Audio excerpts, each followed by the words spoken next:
Hello and welcome. In this video we're going to look at how to make a Trance Gate in Ableton Live 12. It's not very complicated to make, and you're going to need the following items. You're going to need a shaper, a couple of utilities, and a glue compressor. So let's get into it. I'm going to apply it to this music group that I've got here.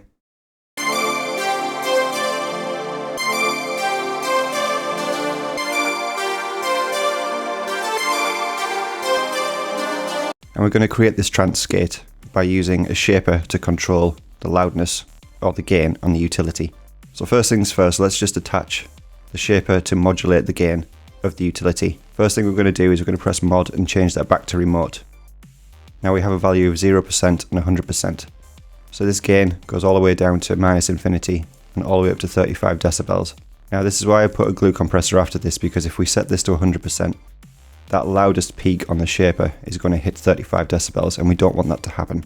So I put a glue compressor with a soft clip turned on just in case I made a mistake and it shot all the way up to 35 decibels. It doesn't blow our eardrums out and cause any problems. So we're going to set this 100% value to 50% and that'll cause the maximum loudness of the gain to hit 0 decibels. And if we map this shaper to the gain and play the music back,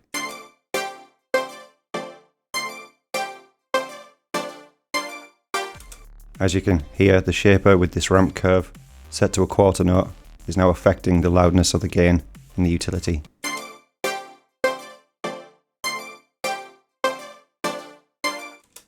And this is pretty much the basic setup of how this Trance Gate is going to work, but now we're going to get into making the rhythms of it. So I'm going to set the rate of the shaper to a half note, and I'm going to set the grid to 8. And this is going to allow us to work in 16th notes, because 8 in a half note is 16 notes. You could set this grid to 16 over a bar, but the lines get quite small and you can't resize it. It just gets a little bit fiddly to work with. So now what we can do is we can just start creating our rhythm. So we can play the music back while we're creating the rhythm in shaper.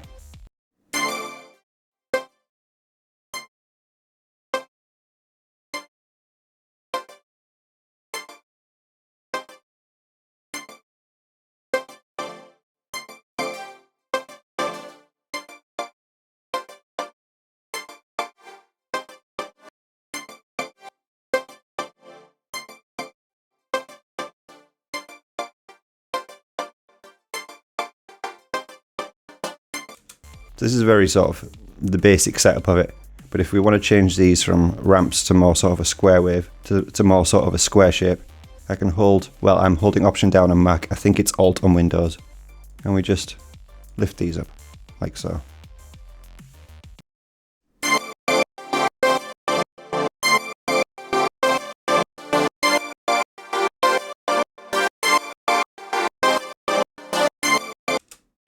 Now you may have noticed I've got a second utility here that isn't doing anything, because at the moment this is always on, and if I wanted to change the depth of this so it turns off and then apply this to a macro, what's going to happen is it's going to set the loudness to somewhere halfway down from that 50% to 0%.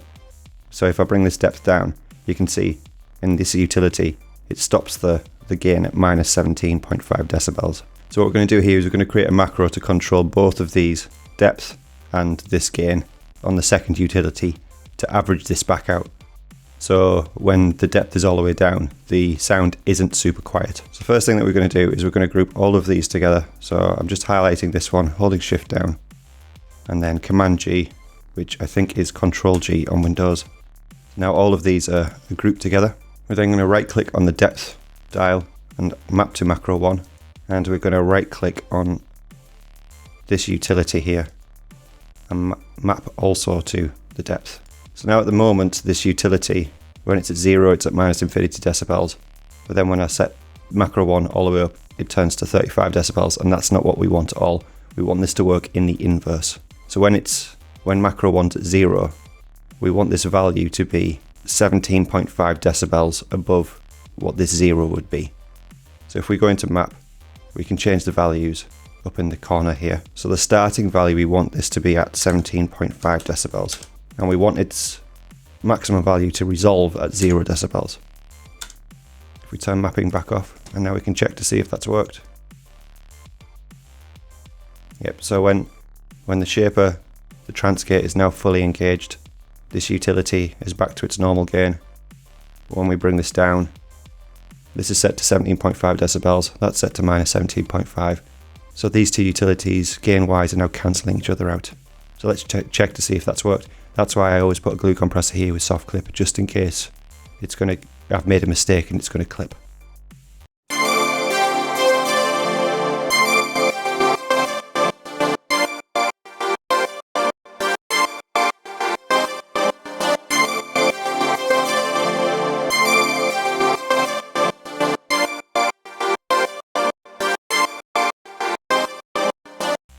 And as you can see, the overall loudness doesn't change respective between the two without the Trance Gate applied and with the Trance Gate applied. Obviously there are loudness changes with the Trance Gate applied, but that's the purpose of the Trance Gate.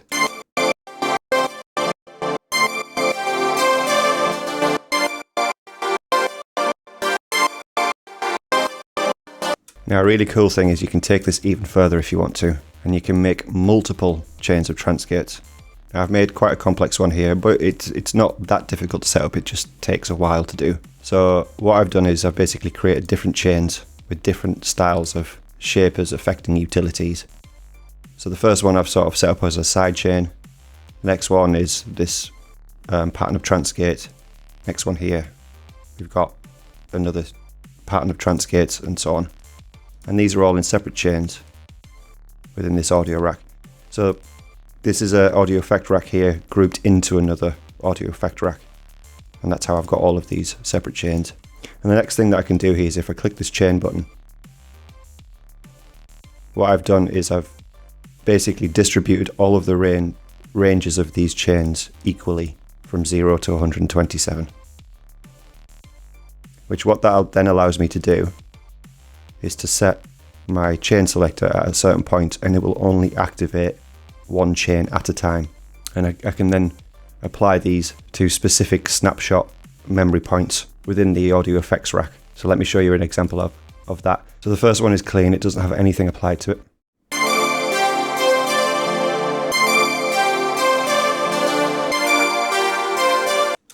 The next one acts as a side chain over a quarter note.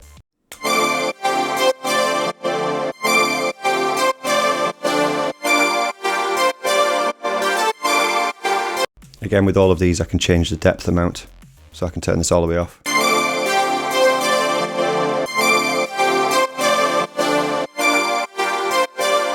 And then turn it all the way on.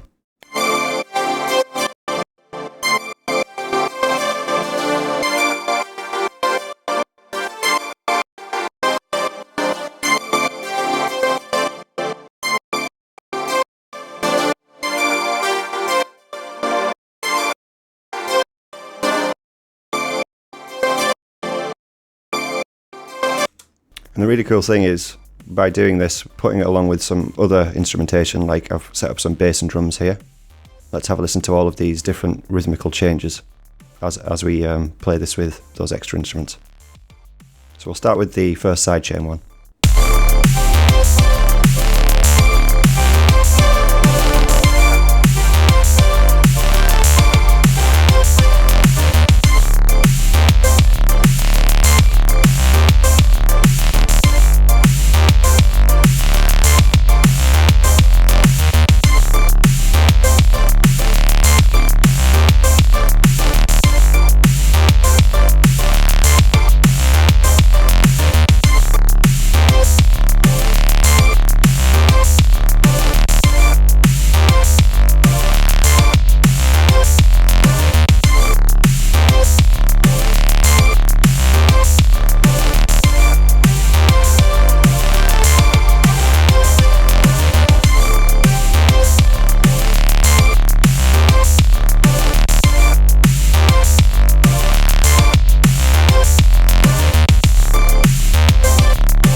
So as you can see, a really fun way to create your own Trance Gate without having to go out and buy a third-party one, say from Phase Plant or any of the other software creators that make Trance Gates, or having to do anything super complex. All this really involves is a shaper, 2 utilities, and a glue compressor at the end with soft clip turned on, just to make sure if you make a mistake it doesn't completely blow out and harm your ears, your hearing, anything like that. So just a quick little video on how to make a Trance Gate. Hope you find this really useful. Thanks for tuning in, and until next time, as always, God bless, goodbye.